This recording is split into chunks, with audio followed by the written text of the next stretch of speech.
Irmãos, abram suas Bíblias em Atos capítulo 5. Nós estamos na série de mensagens expositiva no livro de Atos. A série Sem Paredes, que, a meu ver, reflete um pouquinho do cristianismo primitivo, especialmente aquele compartilhado aqui nas páginas de Atos. Hoje nós vamos falar sobre o tema sem violência. Essa expressão sem violência, ela está dentro de um texto maior que nós leremos. O versículo onde aparece a expressão sem violência é o versículo 26. Diz respeito à perseguição dos primeiros discípulos de Jesus.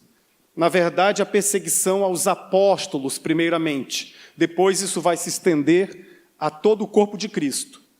E como que a religião, em alguns momentos, ela se permite, o sistema religioso se permite agir de maneira tão traiçoeira, tão vil, tão cruel, e, por causa da conveniência, agir, entre aspas, sem violência física, porque é uma violência espiritual, há uma violência simbólica, uma violência verbal, que nós entenderemos hoje a partir desse texto.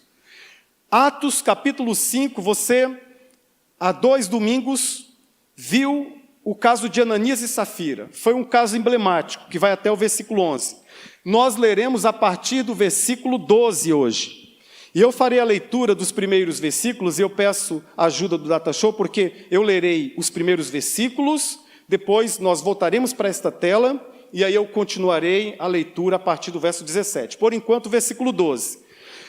Os apóstolos realizavam muitos sinais e maravilhas entre o povo, e todos os que creram costumavam reunir-se no pórtico de Salomão. Dos demais, isto é, os de fora, ninguém ousava juntar-se a eles, embora o povo os tivesse em alto conceito. E em número cada vez maior, homens e mulheres criam no Senhor e lhes eram acrescentados, de modo que o povo também levava os doentes às ruas e os colocava em camas e macas, para que pelo menos a sombra de Pedro se projetasse sobre alguns enquanto ele passava. Um pequeno parêntese. Que legal, ou que saudade, quem sabe, do tempo em que uma pequena sombra do cristianismo já era suficiente para curar pessoas, restaurar pessoas e abençoar vidas. Que pena que nós não vivemos este tempo com tanta veemência. Vamos continuar a leitura. Verso 16.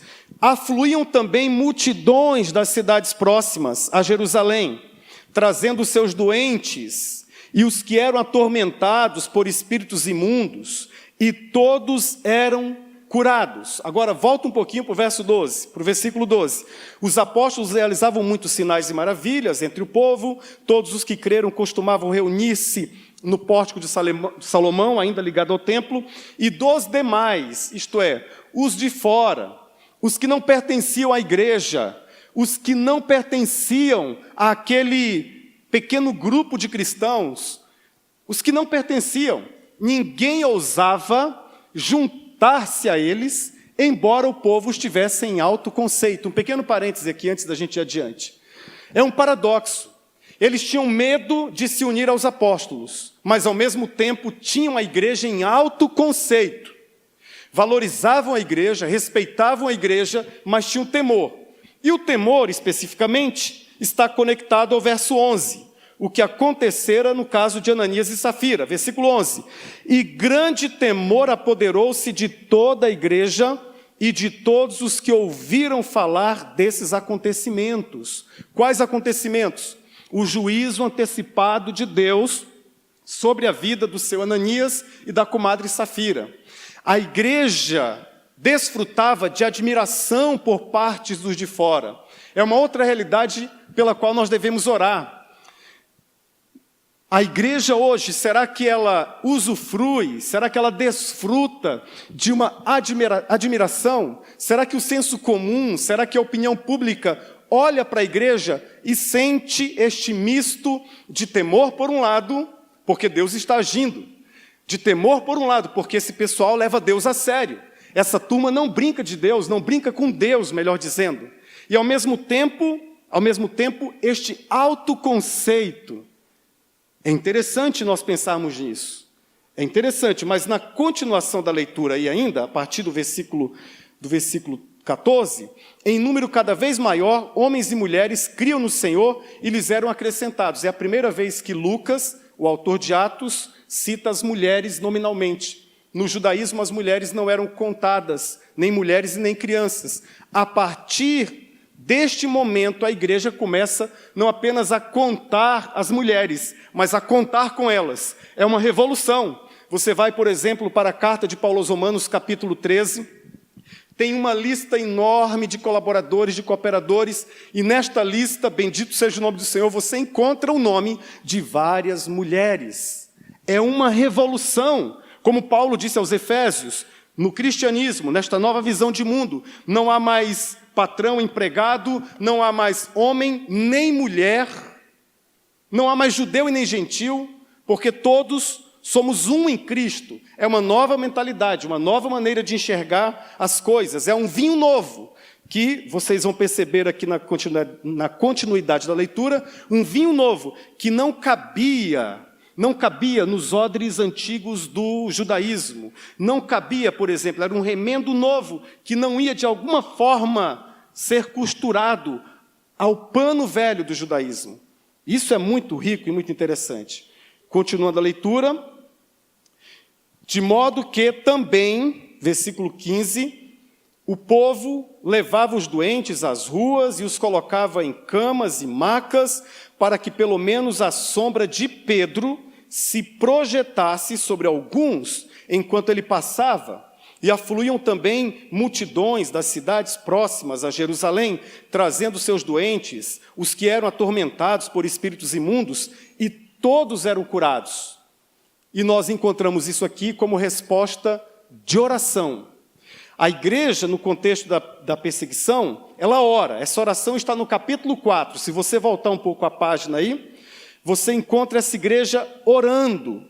A partir do versículo 23, nós não leremos a oração inteirinha, porque ela é muito bonita, mas nós leremos a partir do versículo 29. Versículo 29 é o finalzinho da oração, capítulo 4.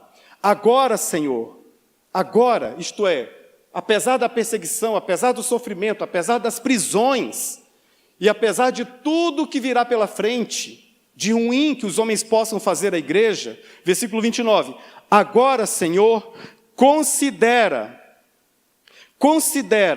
as ameaças deles e capacita os teus servos para anunciarem a tua palavra corajosamente.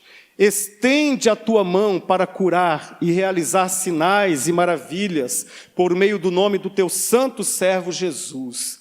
E depois de orarem, tremeu o lugar em que estavam reunidos, e todos ficaram cheios do Espírito Santo e anunciavam corajosamente a palavra de Deus. Eles oraram e Deus respondeu. O que nós encontramos aqui é resposta de oração. Quando a igreja ora, Deus manifesta o seu poder, mas não é qualquer tipo de oração. É uma oração perseverante, é uma oração insistente e é uma oração principalmente ligada à vontade de Deus. Percebam aqui que eles tinham motivos para orar pedindo a Deus libertação. Eles tinham motivos para orar pedindo a Deus que exterminasse os seus inimigos. Eles tinham motivos para pedir a Deus que os livrasse da prisão, que os livrasse de açoites, das dificuldades, daquilo que o homem pode fazer de mal, de ruim, de perversidade. Eles não oram assim.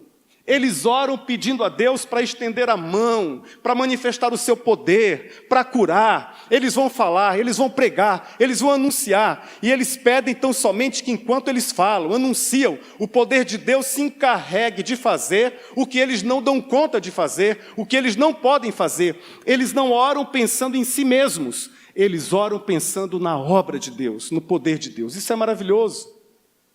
Isso é extraordinário. Tiago nos ensina, no capítulo 1 da sua carta, que nós oramos e não recebemos. Oramos e não recebemos porque pedimos mal. Pedimos mal. E ele explica o que é pedir mal. Nós pedimos para gastar nos nossos deleites, nos nossos prazeres. nós não pedimos. E aí eu li essa semana uma frase que me capturou a atenção por alguns momentos durante a semana. Se Deus respondesse todas as suas orações, olhe para mim e preste atenção nisso. Se Deus respondesse todas as suas orações, o mundo seria um mundo melhor ou só a sua casa seria melhor? Se Deus respondesse cada uma de suas orações, o Brasil seria um país melhor ou só a sua vida, o seu casamento seria melhor?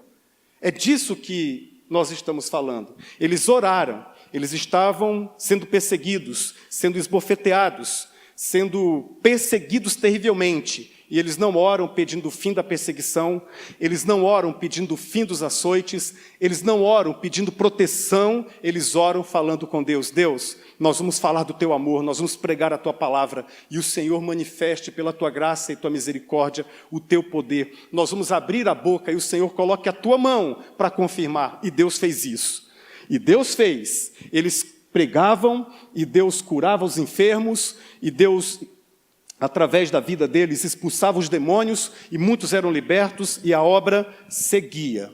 Agora vamos ler a continuidade do texto a partir do versículo 17.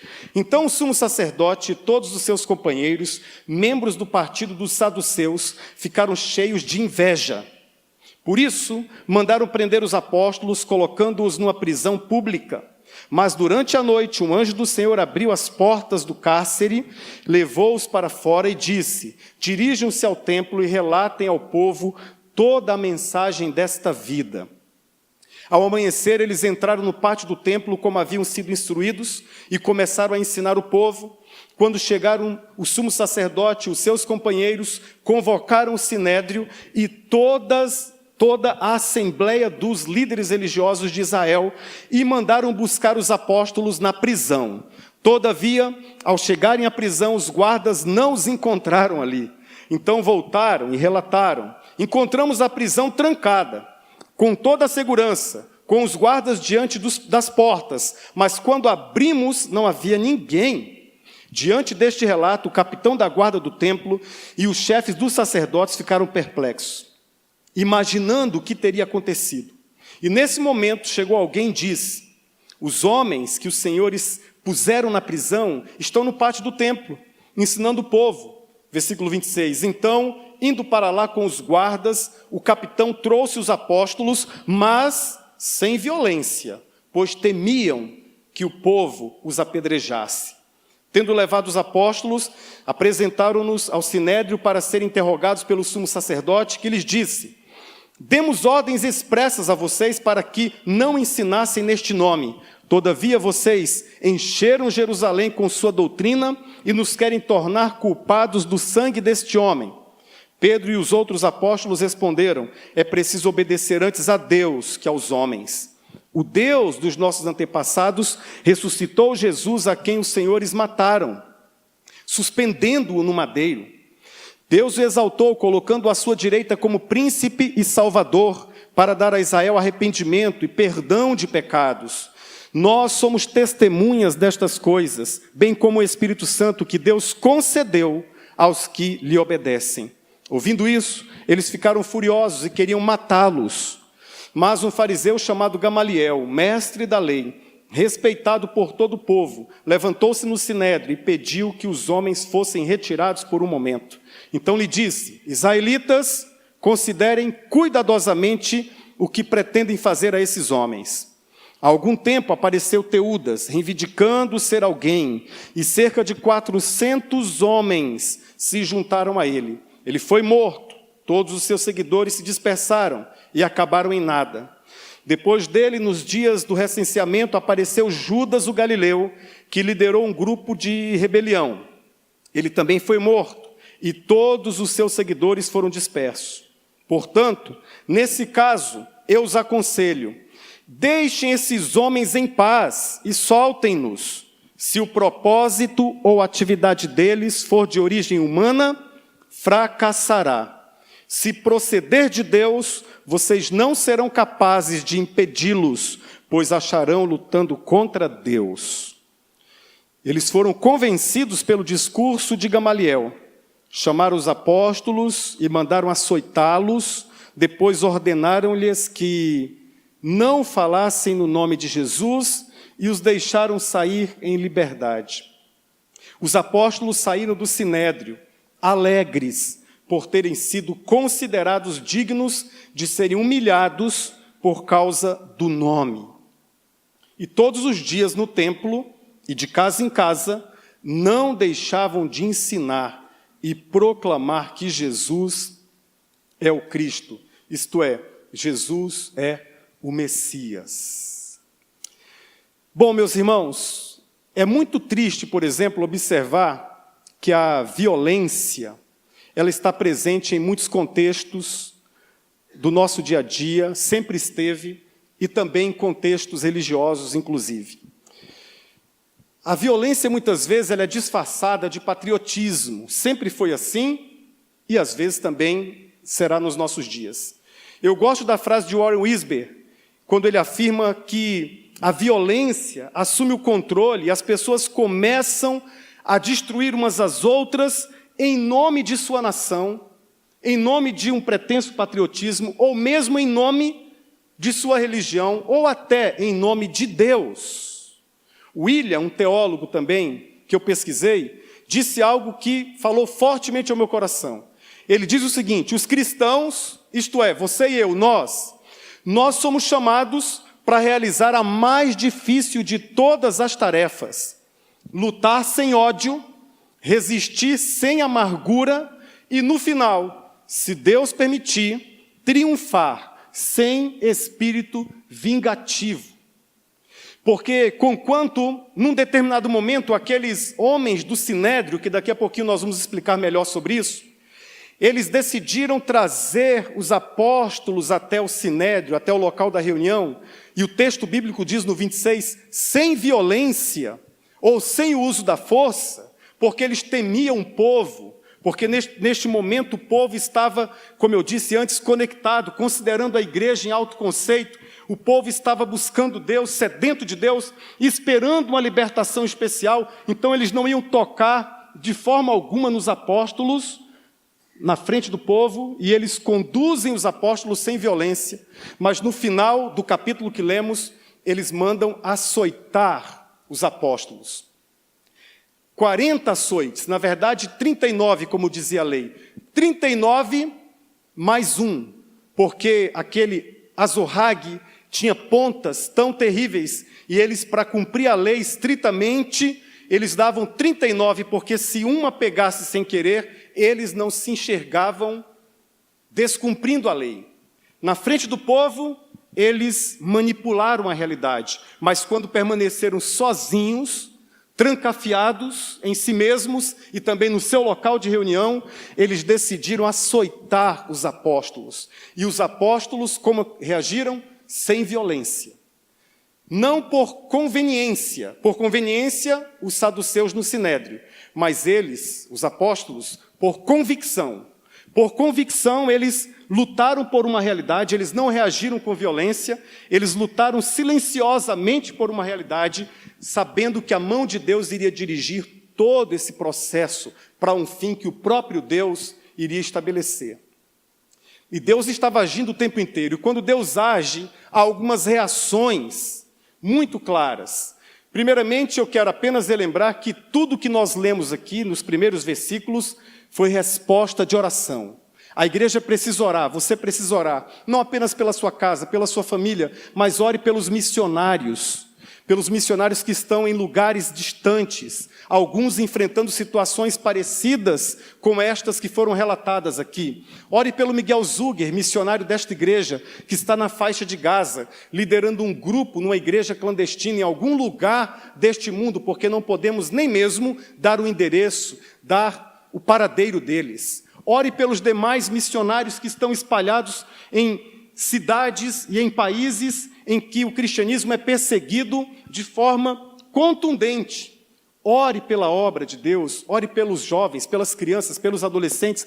Ore, quando a igreja ora, Deus responde. E Deus gosta muito de ouvir orações que têm a ver com o progresso da sua palavra e com o progresso do Evangelho. Mas quando Deus age, algumas reações são percebidas. Interessante que esse texto nos aponta a maioria delas. A primeira delas é temor no coração do povo. O povo percebia a mão de Deus, percebia o agir de Deus e o coração se enchia de temor. A palavra temor significa respeito, reverência. Significa que o povo estava aberto para, não em função da curiosidade, mas em função da reverência, estava aberto para ouvir o Evangelho, ouvir o que estava acontecendo, perceber o que estava acontecendo. Era uma espécie de temor no coração que os movia na direção do que era correto, na direção do que era certo e que os ajudava também, de alguma maneira, a distinguir. Quando Deus age, nós oramos tanto pelo avivamento, irmãos. Nós ansiamos tanto o avivamento, mas a primeira marca do agir de Deus e do avivamento é temor no coração do povo, no coração de todos. Nós lemos na palavra que a igreja estava cheia de temor, mas também os de fora estavam cheios de temor. Nós precisamos orar para que este agir de Deus provoque, promova este temor no coração das pessoas. Quando Deus age, nós encontramos temor. Mas quando Deus age, uma outra reação possível é inveja no coração dos religiosos. Essa inveja, muitas vezes, ela vem disfarçada. Então, o sumo sacerdote e todos os seus companheiros, membros do partido dos saduceus, ficaram cheios de inveja. Por isso, mandaram prender os apóstolos, colocando-os numa prisão pública. Deus estava agindo e eles não perceberam o agir de Deus. Pelo contrário, o coração ficou cheio de inveja. E essa inveja, depois, você percebeu na leitura, vai gerar ira, vai gerar furor, vai gerar sangue entre os dentes, porque há um versículo aqui que eles sentem vontade de matar os apóstolos, e o termo original, nesse contexto, é estraçalhar. Eles queriam fazer os apóstolos em picadinho, porque os religiosos sentem inveja do que Deus está realizando. Os saduceus, eles formavam um partido religioso. Eram diversos partidos, os principais fariseus, citados na Bíblia, por exemplo, os fariseus, os herodianos, os saduceus, os que não são citados na Bíblia, os essênios, um desses partidos. E os saduceus era o partido majoritário da classe sacerdotal. Os sacerdotes eram saduceus. Eles moravam em Jericó, uma cidade próspera na época, uma cidade, entre aspas, da classe média alta e também das pessoas ricas. Os saduceus, eles comavam todo o contexto religioso, eles eram cheios de poder humano e de articulação humana. O Sinédrio, por exemplo, que era formado, era uma espécie de supremo tribunal lá em Israel, que era formado por 70 líderes. 70 líderes. 98% era formado por saduceus. Os saduceus, eles tinham o controle do templo, eles empregavam neste período aqui mais ou menos 12 mil sacerdotes no templo. Os saduceus não se davam bem com os fariseus, porque os fariseus, conquanto Jesus teve alguns embates com alguns fariseus, os fariseus, eles eram espirituais, eles eram ligados à palavra, alguns deles eram bem rigorosos, eram legalistas, mas nem todos. Eu já citei um livro aqui que vale a pena comprar e ler, que é Os Sábios Fariseus, da editora Paulus, para você entender que nem todos os fariseus eram rigorosos ou rigoristas. E os fariseus acreditavam em ressurreição, acreditavam em vida espiritual, acreditavam em ser cheios do Espírito Santo. Os saduceus não. Os saduceus não acreditavam em vida após a morte, eles eram materialistas. Os saduceus não acreditavam em ressurreição. Os saduceus não acreditavam em anjos. Os saduceus estavam dentro do sistema religioso, mas negando o poder do sistema, negando o poder. E é muito triste, às vezes, especialmente na vida de líderes, quando a pessoa está na igreja. É mais triste ainda quando a pessoa prega na palavra, mas não crê a palavra. Prega a Bíblia, mas não crê a Bíblia. Talvez o coração de muitas pessoas hoje seja um coração assim como o coração dos saduceus. Ouve falar de anjos, mas não crer efetivamente no poder de anjos. Sabe o que a Bíblia diz a respeito dos anjos, em Hebreus capítulo 1, versículo 7? A Bíblia nos diz que os anjos são espíritos, isto é, eles são invisíveis, eles são espíritos. Eles são espíritos ministradores, isto é, eles servem a Deus e servem à igreja. Eles são espíritos ministradores, enviados para servir aqueles que hão de herdar a vida eterna. Deus dá ordem aos seus anjos para livrar, proteger. Eu tenho para mim, esta é uma convicção firmada, que muitas realidades, muitos livramentos, alguns deles, nem sequer nós ficamos sabendo. Eles são parte do exercício, do ministério, da missão dos anjos. A Bíblia diz, na carta aos Colossenses, que nós não podemos orar aos anjos. A Bíblia diz que nós não podemos adorar aos anjos. Mas a Bíblia ensina que os anjos servem à igreja, servem a você, meu irmão. Que os anjos servem à igreja coletivamente, mas servem também àqueles que hão de herdar a vida eterna individualmente. Às vezes eu gosto de imaginar e gosto de pensar num culto público, isso ajuda muito, isso turbina o meu culto público, a minha adoração. Eu gosto de pensar, eu fecho os olhos enquanto cantamos algumas canções, hoje foi um dia desses, e eu imagino isso aqui, rodeado de anjos, repleto de anjos, o louvor celestial se unindo ao louvor da igreja. Eu gosto de imaginar isso. Mas os saduceus não acreditavam nada disso. Nós tínhamos um professor no seminário, Daniel e eu, somos contemporâneos no seminário. Por respeito a ele, e ele já mudou o seu posicionamento, mas eu não vou citar o nome desse professor, mas ele era um professor de sociologia da religião. E ele dizia claramente, ele era muito influenciado por um teólogo alemão, Rudolf Bultmann, que foi responsável por aquilo que ficou conhecido na teologia como demitização do Novo Testamento. Isto é, tudo que não pode ser explicado pela razão, eles tiraram do Novo Testamento. Jesus andou sobre as águas, isso é uma metáfora. Jesus ressuscitou, isso é outra metáfora. Jesus multiplicou pães e peixes, isso é outra metáfora. Anjos, isso é outra metáfora. E ele ensinava isso no seminário, porque ele era professor de sociologia da religião. E nós, os seminaristas, às vezes confrontávamos a posição daquele mestre, daquele professor. Um dia, sua esposa muito crente e suas filhas muito crentes também, um dia eles viajaram. E a esposa orou, disse, Senhor, eu peço que Tu abençoes a nossa viagem. E ele sorriu por dentro, depois ele testemunhou na sala de aula. Que Tu abençoes a nossa viagem, que Tu nos livres dos perigos das estradas, e que o Senhor dê ordens aos Teus anjos para proteger este veículo, proteger a nossa vida, a nossa entrada, a saída, toda essa viagem. E ele sorriu por dentro, e depois disse, tudo bem, oraram, mas deixa comigo, eu que vou fazer o trabalho, tudo bem? Eu não vou dar muito trabalho para os anjos, não. Ele fez uma ironia, ele fez uma brincadeira. Alguns quilômetros depois, ele não sabe explicar como, aquele carro foi na direção de um despenhadeiro e caiu no abismo e ficou seguro pela projeção de um galho de uma árvore que se projetava assim do barranco, algumas árvores, e que seguraram aquele veículo. Aquele veículo ficou suspenso e era possível enxergar lá no fundo o abismo, a profundidade do abismo. Naquele momento, aquele professor lembrou-se da oração da esposa, lembrou-se do amém das filhas, e ele, inocentemente, naquele contexto, pediu perdão a Deus, genuinamente, sinceramente, e disse, Senhor, perdoa a minha ignorância. E de uma forma extraordinária, milagrosa mesmo, um carro parou, era um carro que prestava socorro, chamou um outro, eles conseguiram tirar aquele veículo, e ele saiu dali, agradeceu aos bombeiros, aos socorristas, mas se colocou de joelhos ali mesmo, na rodovia, pedindo perdão a Deus por ter negado o que a Bíblia faz questão de afirmar muitas e muitas vezes. Mas há muitos corações parecidos com os corações dos saduceus. Estão na igreja, mas não creem de fato.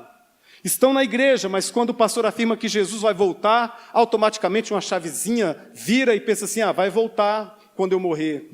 Estão na igreja, mas não creem efetivamente no sobrenatural. Deixa eu dizer para você com todas as letras e de maneira muito clara, Igreja é lugar do sobrenatural de Deus, louvado seja o nome do Senhor. Na igreja Deus pode curar, Deus pode realizar milagres, às vezes não realiza em função da nossa incredulidade. Na igreja Deus é Deus e continua sendo Deus, louvado seja o nome do Senhor. Mas os saduceus, eles não criam em nada disso. Agora é muito interessante, não é? O coração deles ficou cheio de inveja. A inveja deu origem à ira. A ira deu origem à violência no momento oportuno, no momento que lhes foi conveniente. E essa inveja toda, enquanto eles tinham essa inveja, Deus estava trabalhando. Você percebeu no texto? Que coisa interessante. Os saduceus não acreditavam em ressurreição, mas a mensagem dos apóstolos era que Deus ressuscitou a Jesus, a quem vocês mataram. Vocês mataram dependurando-o no madeiro. Eles não criam em ressurreição. Os apóstolos diziam, Jesus ressuscitou, ele está vivo.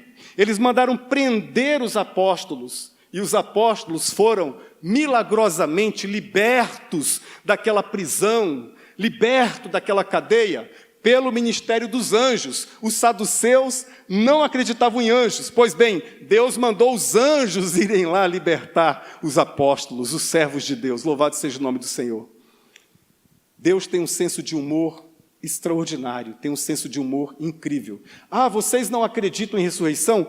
Essa vai ser a mensagem na boca dos meus servos. Jesus está vivo, ele muda realidades, ele transforma realidades. Jesus está vivo, ele é o príncipe da paz, ele é o regente da paz. Ah, vocês não acreditam em anjos? Pois bem, os apóstolos serão libertos, serão soltos milagrosamente pelo ministério dos anjos. Deus sempre nos surpreende. Quando Deus age, há inveja no coração dos religiosos, mas há bom senso no coração dos piedosos também. Você viu aqui, por exemplo, o Gamaliel, que deu um conselho. O Gamaliel era fariseu, ele não era saduceu. Eu disse para você que 98% do sinédrio era composto, mais ou menos, de saduceus. Os fariseus eram em menor número. Gamaliel era um fariseu. Eles não se davam muito, saduceus e fariseus. Mas por que eles ouviram o conselho de Gamaliel? Porque Gamaliel tinha um coração piedoso. Um coração que não tinha sido contaminado pela religião, pela religiosidade. Um coração que não tinha sido contaminado pelas estruturas religiosas, pelos bastidores religiosos. Um coração que estava conectado a Deus. A sua lógica não foi perfeita. A sua argumentação não foi perfeita, claro. Por exemplo, ele falou de Teudas que morreu. Ele comparou Jesus a Teudas que morreu. Não deveria, porque Jesus morreu, mas ao terceiro dia ressuscitou, louvado seja o nome do Senhor. Mas a sua lógica, de alguma forma, silenciou o coração daqueles homens sanguinários. Porque ele tinha um coração piedoso, o seu argumento foi cheio de um bom senso, de experiência da vida. O Gamaliel, ele era considerado um Rambam. Rambam é mais do que o rabino. O Rambam, na linguagem do judaísmo, é um mestre que ensina outros mestres. Você se lembra do Gamaliel, por exemplo, conectado ao ministério do apóstolo Paulo. O apóstolo Paulo, o texto nos diz que ele estudou na escola de Gamaliel, estudou aos pés de Gamaliel. Gamaliel era um homem na religião, mas não era um homem da religião. Eu gosto disso. Essa é uma mensagem, por exemplo, muito especial aos meus amigos desigrejados, aos amigos sem igreja. Há um movimento crescente nos nossos dias hoje. Há muitas pessoas desistindo da igreja, saindo da igreja. Não há necessidade. É possível, de acordo com essa experiência de Gamaliel, você estar na religião, mas não ser da religião, se é que você me entende. E as pessoas simples também entendem essa linguagem do bom senso. Essa linguagem do bom senso. Vou dizer algo aqui que eu espero não escandalizar ninguém, mas olhe bem para mim e preste muita atenção.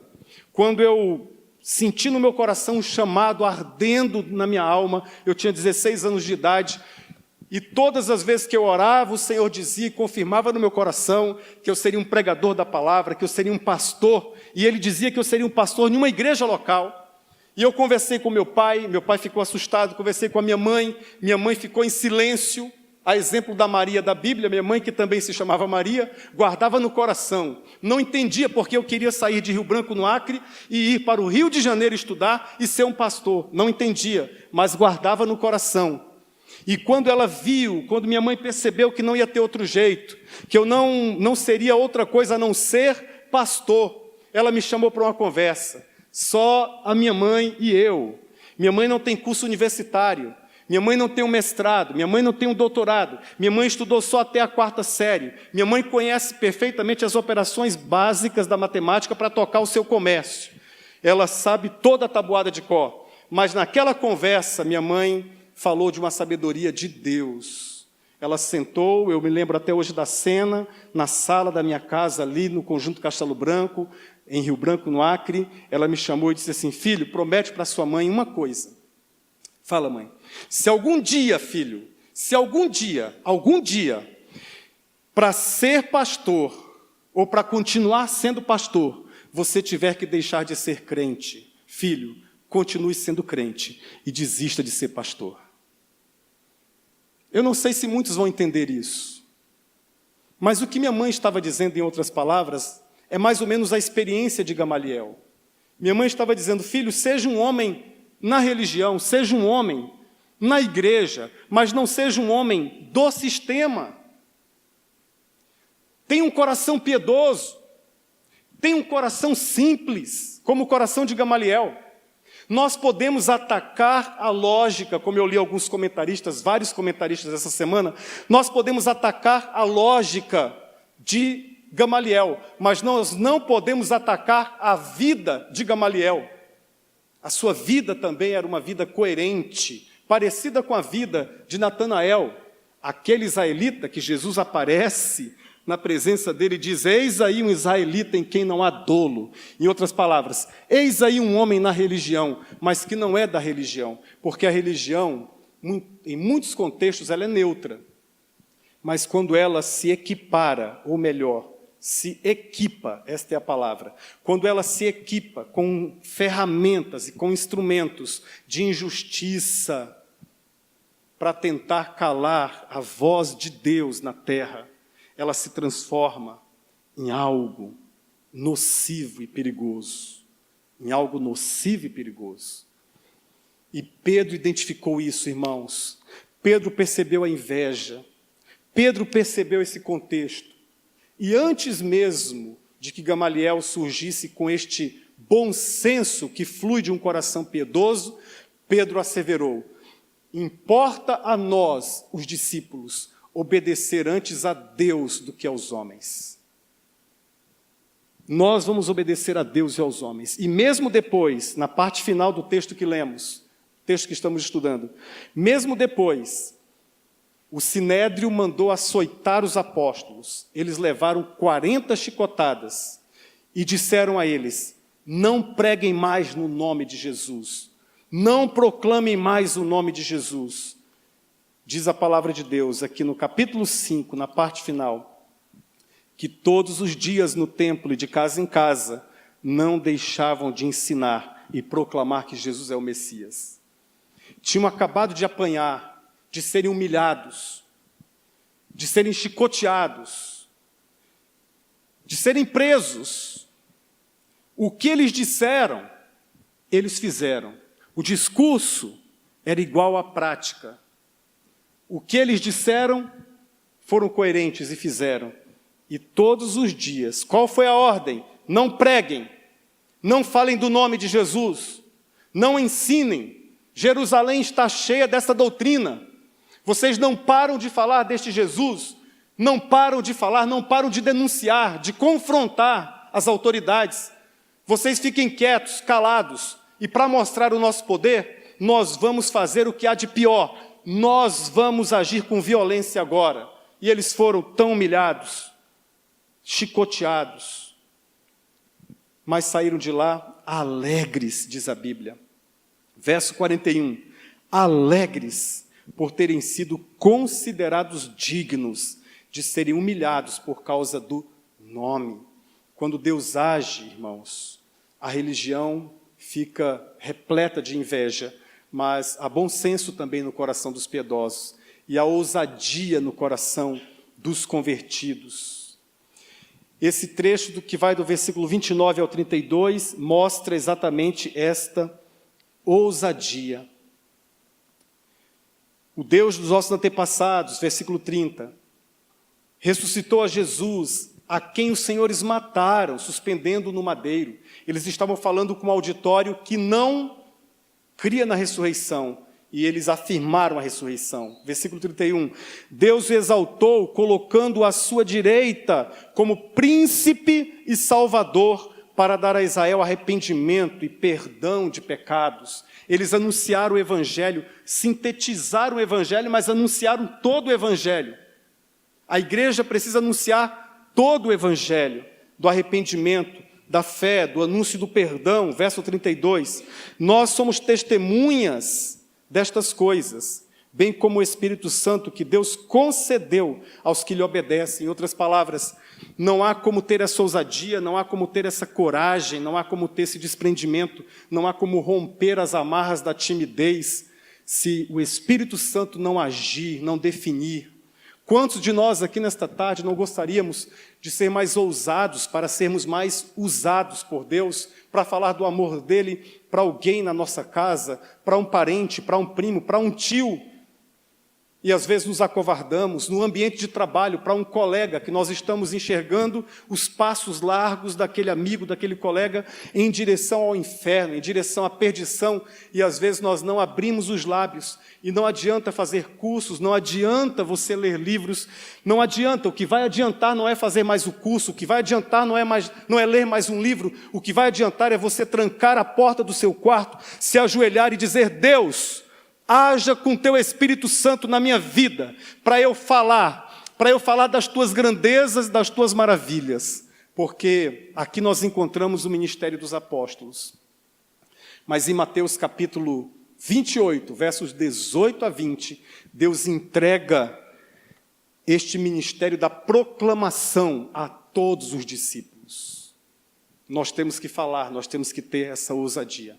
Quando Deus age, a ousadia no coração dos convertidos, a ousadia para confrontar, a ousadia para discernir, a ousadia para falar com graça e amor, a ousadia para afirmar posições, a ousadia. Mas essa ousadia, ela não é construída, ela não é fabricada. Essa ousadia, ela vem através de uma íntima comunhão com o Santo Espírito de Deus. Eu gosto aqui dessa realidade que ele coloca, que você, no momento quase quer crer que aquele que obedece é quem vai receber o Espírito, mas não foi isso que a Bíblia diz. A Bíblia diz que Deus concedeu o Espírito àqueles que Ele mesmo concedeu arrependimento. O arrependimento é um dom. Ninguém arrepende-se porque quer. O arrependimento é um dom, é um espírito de graça e de súplica, mas tem que ser buscado por sua vida. Se você está contente com a sua vida do jeito que está, tudo bem, não vai ter arrependimento. Vai ter muito remorso. O remorso traz sentimentos muito parecidos com o arrependimento. O remorso, ele é profundo. O remorso extrai lágrimas. O remorso faz tremer a carne. O remorso faz surgir no coração desejos de mudança. Mas o arrependimento faz mudar de verdade. O arrependimento muda coração, muda mente, muda atitudes. O arrependimento dá ousadia. Quando Deus age, essas realidades estão todas presentes. Todas presentes. Quando o Senhor age, há inveja no coração dos religiosos, porque eles ficam com ciúme, como Deus está fazendo, como Deus está agindo. Quando Deus age, há bom senso no coração de muitos piedosos. E quando Deus age, há ousadia no coração dos convertidos. Eu quero orar por sua vida, para que nós experimentemos essas realidades. Eu peço que você, neste momento, feche os seus olhos. Eu quero lembrar a você o conselho, a parte final do conselho de Gamaliel. Ele deu esse conselho há mais de 2000 anos. Ele disse, se esse cristianismo aí, se esse cristianismo for de Deus mesmo, se essa mensagem aí de que Jesus ressuscitou, de que Ele enviou o Espírito Santo, essa mensagem de que Jesus é o Messias prometido, se o cristianismo for verdade, for de Deus, ele não vai acabar não, ele vai continuar. Agora, se for coisa de homens, fique tranquilo, Sinédrio, fiquem tranquilos, religiosos, porque se for coisa de homem, vai ser fogo de palha. Nós já vimos vários exemplos, Teudas, Judas, começou, morreu o líder, acabou, findou. Se for de homem, acaba. Se for de Deus, vai prevalecer. Eu apontei um ponto frágil na argumentação de Gamaliel. Eu quero apontar um outro ponto agora. E dizer que nem tudo que cresce é de Deus, porque há crescimento e há inchaço. O Gamaliel falou só do crescimento, mas ele não vislumbrou o inchaço. Tem muita coisa inchada, mas que não está crescendo efetivamente saudável.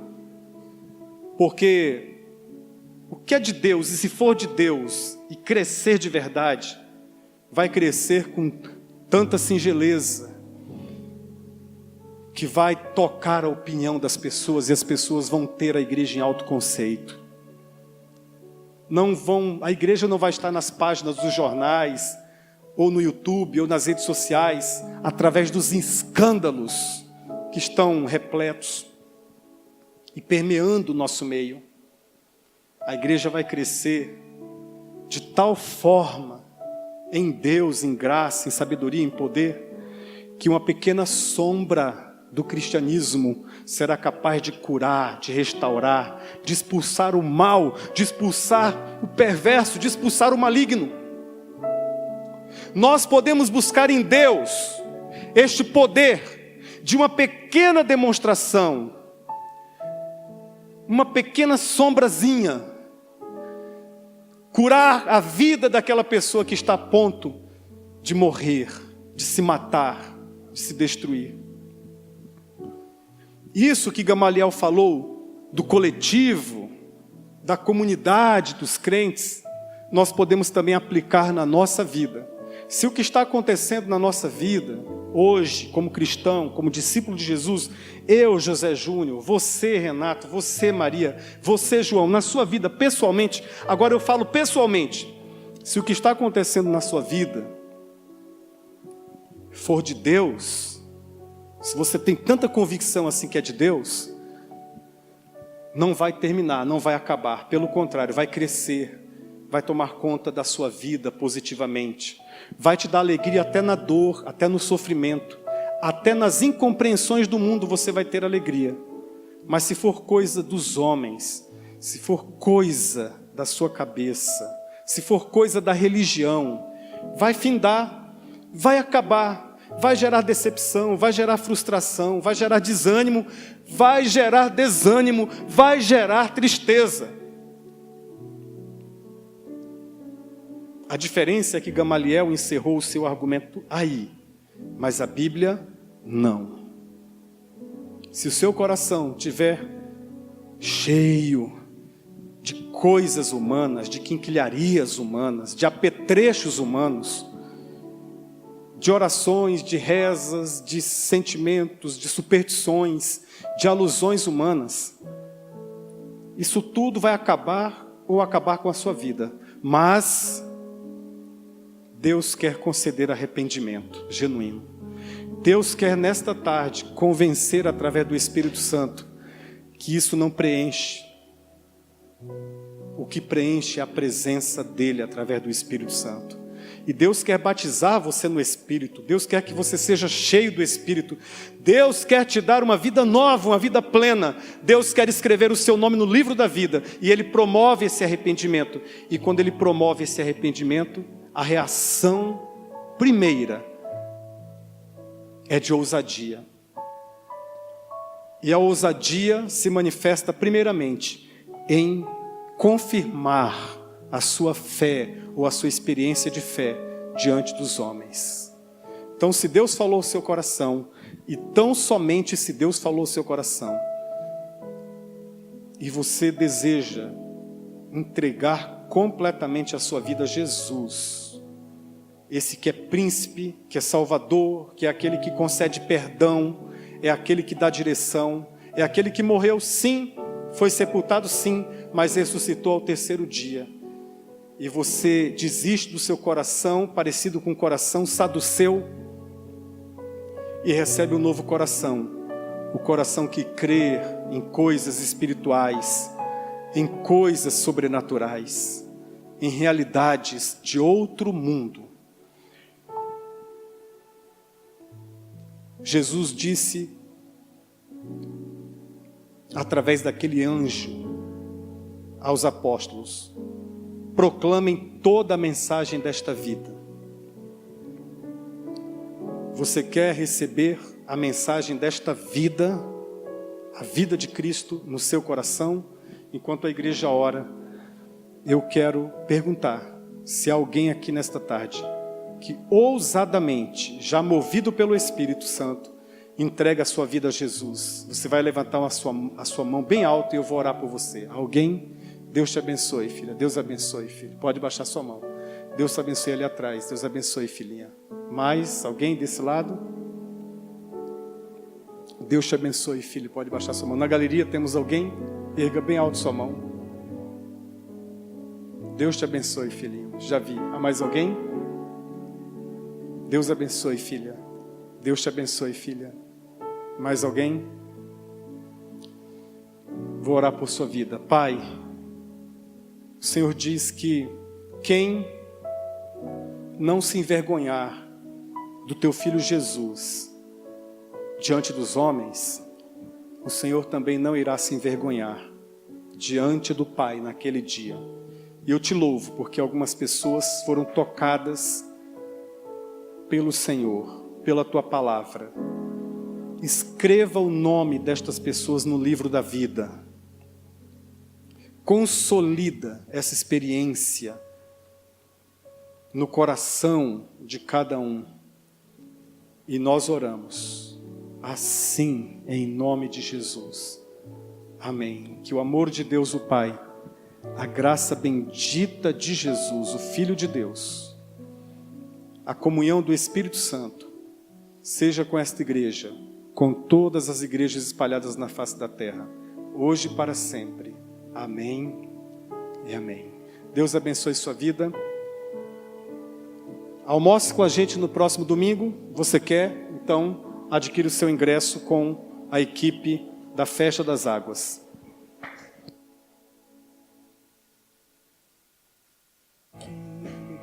Será que o meu coração ardeu quando ele falou, reconhecendo que o mestre se aproximou?